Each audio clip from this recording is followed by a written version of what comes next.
Well, I think that it's going to cause a major rift between Breitbart and Trump. Breitbart became sort of a Trump Pravda site, very, very positive toward Trump during the election cycle, and Bannon was the head of that. And then, of course, Bannon moved from Breitbart to the Trump campaign and became chief strategist over there.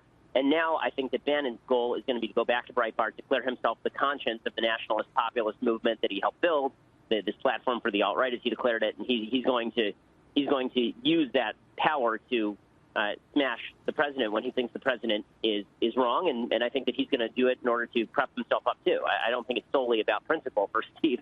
Far from it. I think a lot of it is going to be about Steve attempting to gain his own leadership over a movement that he thinks is very instrumental in building. As far as optics with all this, Ben, it does appear that Bannon is exiting on good terms with the president when you consider how he answered questions from the press about Steve Bannon on Tuesday at that presser. We have that sound. Let's listen. I like him. He's a good man. He is not a racist, I can tell you that. He's a good person. He actually gets a very unfair press in that regard. But we'll see what happens with Mr. Bannon. But he's a good person, and I think the press treats him, frankly, very unfairly. So we'll see what happens with him. You're suggesting he makes a return to Breitbart News.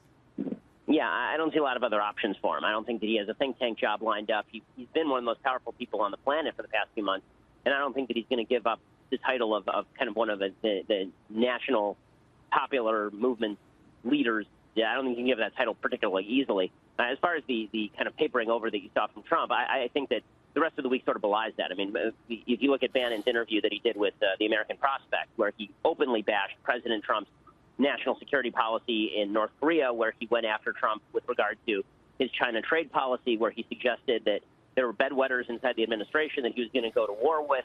A lot of this is prepped to me. I mean, if he handed in his resignation letter 2 weeks ago, he knew he was going to be out. So that means that he's really prepping for a narrative, and the narrative looks like I am the guy who stands up for the nationalist populists who elected Trump.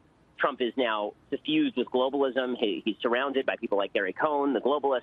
Breitbart is a site that every time it prints Gary Cohn's name in a headline lately, they put actual pictures of globes, emojis of globes around it. And so Trump has set up this battle, and Bannon is more than happy to take it to Trump, I think. Ben, any thoughts about the future of others? Jared Kushner, Gary Cohn, you just mentioned. Well, I mean, I think that anybody who gets too close to the president is in a little bit of danger, as we've seen. I mean, he's gone through an enormous amount of staff in 6 or 7 months. But I think that the key to being in Trump's good graces is never being perceived as running Trump. And the key moment for Bannon came very, very early on, when people started calling him President Bannon and putting him on the cover of Time magazine. I don't think President Trump liked that very much. There were reports that this book that came out about Bannon, which seemed to proclaim that Bannon was the mastermind behind Trump getting into the White House. All right, Ben, it's breaking news, and we really appreciate you jumping on the phone for us. We've got to leave it there.